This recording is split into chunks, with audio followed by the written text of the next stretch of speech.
परम सत्कार योग प्यारे साथ संगत जी, प्यार और सत्कार से कहना धन निरंकार जी। सुंदर मौका मिला है प्यारे, जो यह नर्तन पाया है, इसके अंदर गुरु का मिलता वक्त सुनहरा आया है। वचन मानना भक्ति है, गुरु वचन मानना आ जाए। कृपा करो हे सतगुरु स्वामी, ज्ञान सभी को भा जाए। सुचेत प्रीतम पाकर के, पल पल चरणों में शीश झुकाएं। ज्ञान उजाला पाकर भी क्यों अंधकार में ठोकर खाएं। कितना सुंदर हमें यहाँ पर समझाया जा रहा है कि ज्ञान उजाला पाकर भी क्यों अंधकार में ठोकर खाएं।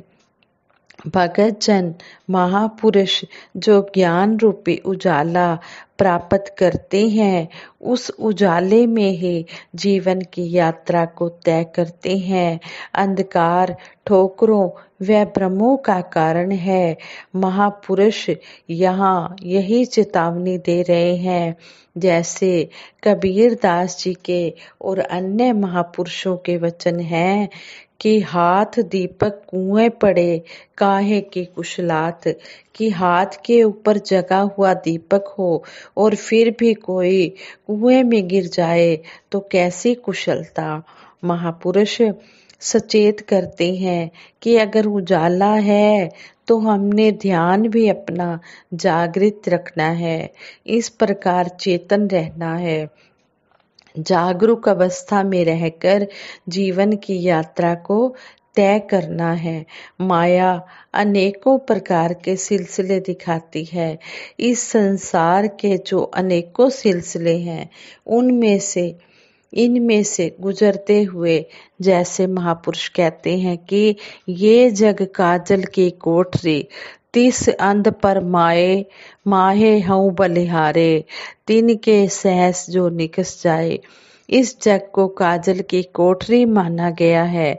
दाग लग ही जाता है, क्योंकि चारों तरफ कोयला पड़ा हुआ हो या काजल पड़ा हुआ हो तो कहीं ना कहीं थोड़ा बहुत लग ही जाता है। शरीर के साथ, कपड़ों के साथ यहाँ महापुरुष कह रहे हैं कि एक तो उस काजल की कोठरी में जो दाखिल हुआ है वह वही का होकर रह जाता है, लेकिन कहते हैं कि उसके ऊपर बलिहार जाऊं, जो काजल की कोठरी में गए तो सही, लेकिन उससे उबर आए बाहर उनको ऐसा तालाब मिला जिसमें छलांग लगाई तो सारी कालिक दूर हो गई। अब नहाने के बाद फिर कोई काजल की कोठरी में चला जाए तो फिर तो काजल की कोठरी ने अपना काम करना ही है। कहने का भाव यही है कि महापुरुष, संत जन, भगत जन हमेशा से सचेत करते आए हैं कि हमें जो ऐसी रोशनी मिली है, गुलजार मिला है, अगर हम फूलों का आनंद लेने के बजाय कांटों की तरफ बढ़ते जाएं तो कांटों ने तो फिर अपना काम करना ही है। जो कांटों का काम है, कांटों ने तो अपना काम करना ही है। जो दुष्ट हैं वे निर्बल हैं। सज्जनता की आशा तो मजबूत से ही की जाती है। इस प्रकार दुष्टता कमजोरी की निशानी है। जो मजबूत होते हैं वे बड़े ऊंचे होते हैं, ऊंचे होते हैं। उनमें दयालुता होती है, सज्जनता होती है, नम्रता होती है। इसलिए महात्माओं से ही आशा होती है। महापुरुषों, संत जनों की तरफ अगर नजरें लगी हुई हैं संसार की, तो उनको भी आशा है कि जिनको महापुरुष कहा जा रहा है वे प्यार, नम्रता वाले, किसी का दिल ना दुखाने वाले, अपने आप को मिटाकर जीवन जीने वाले, भ्रम भ्रांतियों में ना फंसने वाले, ऐसे महापुरुष होते हैं। एक इमेज ख्याल में होती है, उसके अंतर्गत नजरें लगी होती हैं। इसलिए भगत बहुत अलर्ट होकर चलता है। वो अपने जीवन द्वारा प्रूफ करता है, साबित करता है कि वो जागा हुआ है। वो किसी के प्रति जलन और घृणा का भाव नहीं रखता। वो हमेशा प्यार और मोहब्बत के साथ जीवन जीता है। वो संसार की तरह नहीं होता कि जिस प्रकार से कहते हैं आज तो हर हाथ में तशना और खंजर है, तीखों तीखी धार वाली नफरत हर कहीं है, कितनों को ही जख्म पहुंचा है। महापुरुष संतजन हमेशा से मोहब्बत को ही विशेषता देते हैं। जिनको सच्चाई मिल जाती है, ऐसा रहबर मिल जाता है जो केवल सच्चाई से ही जानकार नहीं कराता, बल्कि कदम कदम पर प्यार से जीवन जीने की प्रेरणा देता चला जाता है। वे प्यार को ही विशेषता देते हैं। उनके मन में प्यार ही प्यार होता है। वो हर किसी के लिए भला ही मांगते हैं। महापुरुष संत जन हमेशा यही हमें समझाते हैं कि हमने प्यार के साथ अपना जीवन जीते चले जाना है और अपने जीवन को तो प्यार के द्वारा जीना है, दूसरों को भी प्यार से जीवन जीने की प्रेरणा देनी है और इस तरह अपना जीवन खुशहाल बनाना है और फिर प्रेरणा देकर दूसरों का जीवन भी खुशहाल बनाते चले जाना है। और सतगुरु निरंकार के चरणों में हर एक के लिए यही अरदास करनी है कि हे दातार सच्चे पातशाह, जिस तरह हम सत्संग में जुड़े हैं, जिस तरह हमारे मन में सतगुरु सच्चे पातशाह ने ये ब्रह्म ज्ञान का बीज डाला है, हमें सेवा सिमरन सत्संग से जोड़ा है, इसी तरह दातार सबका भला करना, सबको इसी तरह इस सत्य के रास्ते पर चलाना। भगत जन संत जन हमेशा से परोपकार ही करते चले जाते हैं, दूसरों का भला ही मांगते चले जाते हैं। कहते हैं एक बार महात्मा ईसा गलील नामक झील के किनारे उपदेश दे रहे थे। श्रद्धालुओं की एक बहुत बड़ी भीड़ बड़े ध्यान से उनकी बातें सुन रही थी। महात्मा ईसा अपनी बातों को दृष्टांतों के द्वारा समझाया करते थे। उन शिक्षाप्रद दृष्टांतों से श्रद्धालु बहुत आसानी से महात्मा ईसा जी के उपदेश को समझ जाते थे। उपदेश के दौरान उन्होंने एक दृष्टांत देते हुए कहा, सुनो, मैं तुम्हें एक किसान की कहानी सुनाता हूँ। वह किसान बहुत सारे बीज बोने के लिए निकला था। बीज बोते समय कुछ बीज रास्ते के किनारे पर गिर गए। उसी समय वहां कुछ पक्षी आए और उन बीजों को चुग गए। बाकी बीजों में से कुछ बीज पथरीली जमीन पर गिरे। वे बीज बहुत जल्दी अंकुरित हो गए, लेकिन नीचे चट्टान होने के कारण उनकी जड़ें गहरी न हो पाई। जब सूरज चढ़ा तो वे सूरज की गर्मी का मुकाबला नहीं कर पाए, सूरज की गर्मी को सहन नहीं कर पाए। जड़ें न पकड़ पाने के कारण उन्हें धरती से आवश्यक नमी न मिल सकी और वे सूख गए। कुछ बीज कंटीली झाड़ियों में जा गिरे थे। वे बीज भी अंकुरित होकर फैल नहीं पाए, क्योंकि कंटीली झाड़ियों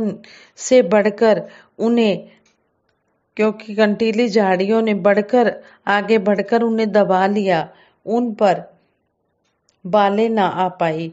बाकी बीज उपजाऊ धरती में गिरे थे। समय पाकर अंकुर फूटे और फिर वे दानों से भर गए।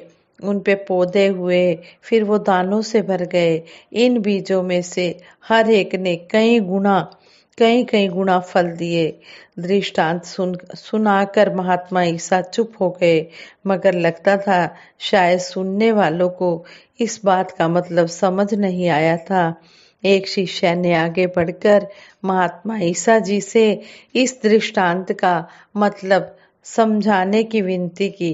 महात्मा ईसा ने समझाया, प्रभु का उपदेश देने वाला व्यक्ति बीज बोने वाले किसान की तरह है।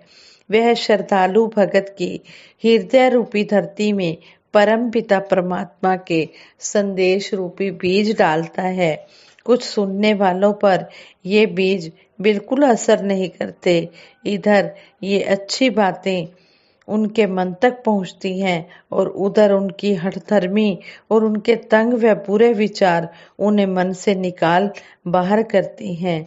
इन लोगों तक प्रभु का संदेश बिल्कुल ऐसे आता है जैसे कि किसान के बीज रास्ते के किनारे पर गिर गए हों।